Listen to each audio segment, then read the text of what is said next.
You want your child to become a doctor. It's a noble profession that comes with a great salary, unbeatable stability, and undeniable prestige.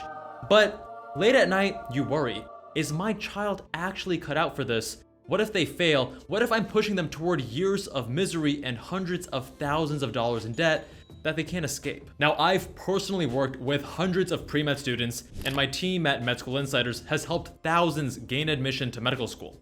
We've seen which students thrive in medicine and which ones crash and burn. The patterns are clear. But I'm not here to sugarcoat anything or tell you what you want to hear just because we help students get into medical school. The truth is, not everyone is cut out for medicine, and it's better to figure that out now than after they've accumulated $260,000 in debt and wasted a decade of their life pursuing something that was a terrible fit. Today, I'm giving you the objective signs to watch out for to understand if your child is truly doctor material. Not wishful thinking, not what you hope is true, but what actually predicts success in this brutal field. Sign number one is they do not hate school. But let's be honest here, it's not about perfect grades because some students will get straight A's, but they're completely miserable the entire time, whereas others, they may have high B's, but they genuinely enjoy the learning process. So if you're dragging your child to school every single morning, if they're constantly complaining about assignments, or if they're literally counting down the days until graduation, that is a red flag.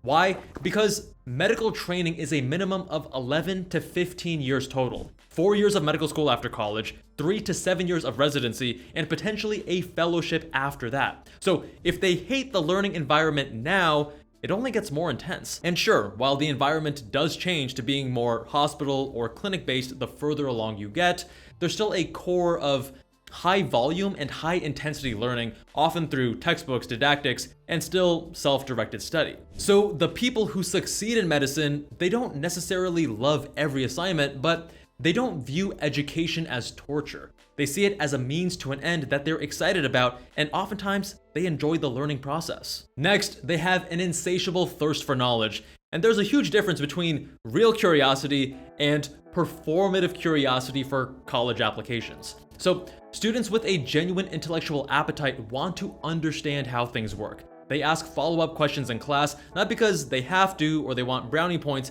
but because they genuinely want to connect the dots between concepts. Research is a major component of medicine, and depending on your child's chosen specialty, a lot could be demanded of them. The stats are brutal. The average successful neurosurgery applicant has 37 research items. The average plastic surgery applicant has about 35 research items, and even less competitive doctor specialties like pediatrics, internal medicine, and psychiatry still have an average of 7 to 9 research items. And the learning doesn't stop when you graduate or even when you finish residency.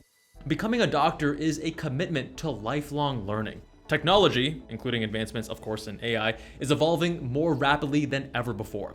And doctors in every field absolutely must stay on top of discoveries and advancements to treat their patients effectively and also remain relevant in their field. The best doctors are naturally drawn to learning more even when it's not required. So does your child have that spark of wanting to dig deeper into topics that fascinate them? For my fellow tea lovers, I got some Tea Guan Yin Oolong, and this is from teabloom.com, code Jabal10 for 10% off on both teas and teaware. Now, the third sign is that they're capable of getting good grades. And look, it's not about being smart or not.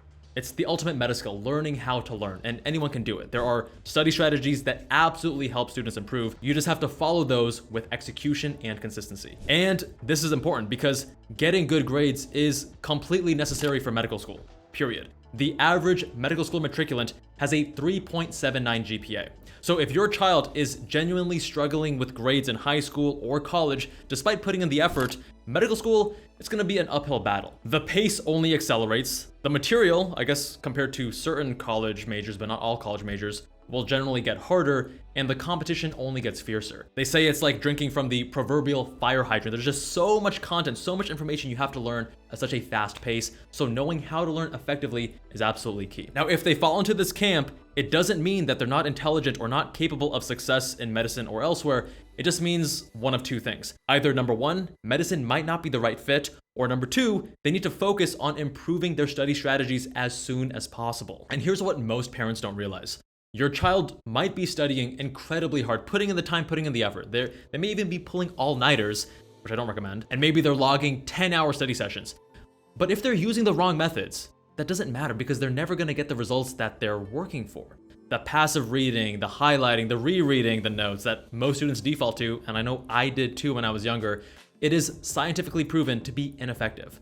Instead, you have to do evidence-based techniques that actually work. Things like active recall, spaced repetition, the Feynman technique, and that's what separates the students who thrive from those who burn out despite working twice as hard. Because the student who puts in less effort using these 3 active learning tactics will actually outperform the student who's doing the passive tactics but putting twice as much time and effort. So we actually teach these exact methods in our study strategies playlist, which you can find linked below. It's on the Med School Insiders channel. The sooner you learn these strategies, the better. So if you're in high school, awesome time to learn. If you're in college, you really got to get on it because using these tactics while you're in college is going to do 2 things. Number 1, you're going to have better performance, meaning higher GPA and better MCAT score while you're in college. And number 2, you're going to be more prepared for when medical school starts. You're not going to be struggling to keep up. You'll actually be hitting the ground running. Whereas many of your classmates are going to be struggling to adjust. The next sign is that they don't hate being around people. Now, I'm not suggesting that they have to be the life of the party or a social butterfly,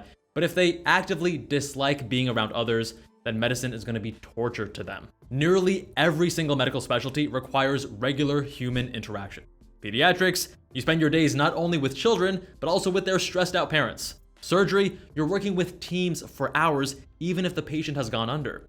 Even doctor careers like pathology or radiology, which are known for having less patient interaction, still involve working with colleagues throughout the day. More importantly, can they handle emotional, scared, or frustrated people without losing their composure? Because patients aren't at their best when they're sick or in pain, and their families aren't either. No one loves painful interactions with patients, but you do have to endure them as a doctor. If that's not something your child is up for, it will be a long and dissatisfying career. If human interaction exhausts your child, or they aren't interested in a career engaging with people, then those 12-hour shifts, they're gonna wear them down fast. Number 5 is crucial. What is your child's track record with commitments? Do they quit sports mid-season, drop hobbies after 6 months? Is their room full of abandoned projects? Guitars gathering dust, unused gym memberships, art supplies from phases that lasted weeks?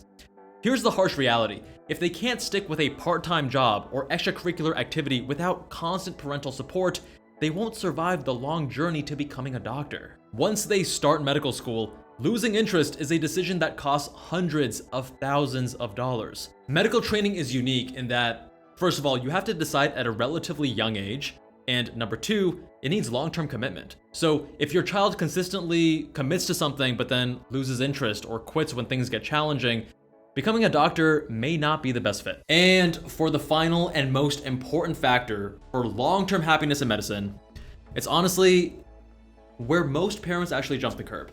So ask yourself, is becoming a doctor your child's dream, or is that your dream for them?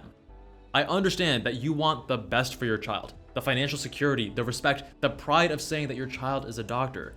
These aren't unworthy desires. When pre-meds enter medicine for their parents, they become resentful med students and burnt out residents. Many quit along the way or become unhappy doctors who hate their career, still wondering what their life could have been if they'd chosen what was best for them. Now, the reason I started Med School Insiders and the central mission behind everything we do is to create a generation of happier, healthier, and more effective future doctors. Because from my time in medical training, I saw a lot of suffering around me. And aligning with that mission, sometimes, as with this video, sometimes it means helping pre-meds decide whether or not medicine is right for them. Because even though my company is invested in helping as many people become doctors as possible, I only want to help those who would actually be happy. I don't think everyone would be happy being a doctor. But at other times, it means helping those who are in medicine for all the right reasons, but are struggling to find sustainable happiness and fulfillment. And if that resonates with you, that's actually something I'm tackling head on with my Unhappy Doctor solution. You can find out more with the link in the video description. So the emotional toll isn't just on them. It can irreparably damage your relationship with them too. So that over $250,000 worth of debt, it becomes a cross to bear through a life that they never wanted to lead. Here's the question they need to ask themselves. If external pressures, prestige, or money were not a factor, would they still want to become a doctor? It's not something they have to answer right away, and it's not something that they need to tell you on the spot, but it is an essential question that they should be asking themselves as they consider a career in medicine. Choosing a career path for your child will only lead to unhappiness down the road. And if it's mostly about the money, consider this. While medicine does have a guaranteed multiple six-figure salary with a tight band from floor to ceiling, your child applying themselves equally hard in a different field that they truly love will likely yield better financial results. Not to mention their emotional health and probably reduced rate of burnout, but they're not going to be tied down by $260,000 of debt to start. And while they won't have the same guaranteed floor in terms of salary as a physician, they'll be earning a meaningful salary about a decade sooner and working toward promotions and growth in that field, while the equivalent doctor is only getting started as an attending. There's no right or wrong here, just trade-offs and risk tolerance, but that's a conversation for another video. I just don't want you to be swayed by the big salary that many doctors make, because there is a huge opportunity cost to becoming a doctor, which I have covered in previous videos linked below. Now, for parents whose children actually show most or all of these signs, fantastic. Support them. Just don't push them, because they're only going to find success if they are the ones driving the process. If becoming a doctor is truly your child's passion, right up here is the most comprehensive blueprint you'll find anywhere on how to get into medical school. It's built by top performers who understand the secret complexities of the admissions process.